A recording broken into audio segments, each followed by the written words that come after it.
હું ભાર્ગવ મંડોરાની પત્ની, અમે લોકો આખું સમાજ આજે આવેદન આપવા આવ્યા હતા એસપી ઓફિસ, અને અમને સંતોષ છે કે અમારી સાથે છે અને જે પણ આગળ કાર્યવાહી કરશે એ કાયદેસર કરશે. બાકી કાયદા વગર કશું બી થશે તો અમે લોકો આંદોલન કરીશું. આ અમારી માંગે ખાલી.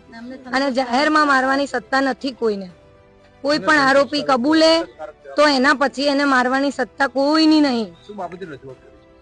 બસ એ જ કે એને કાયદેસર આગળ ચાલો. એ મુખ્ય આરોપી બનાવડાવવામાં આવ્યો, એને મીડિયામાં ચર્ચા ચગે જ જઈએ મારા કારણે, કેમ કે મેં લવ મેરેજ કર્યા હતા, છતાં પણ એને એવી રીતે જાહેર નથી થયું હજી કે એ મુખ્ય આરોપી.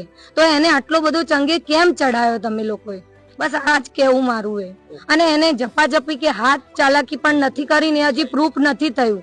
એટલે તમે મહેરબાની કરીને એને મેન આરોપી ગણો મત. ખાતરી આપી છે કે આગળ કાયદેસર કાર્યવાહી કરશે.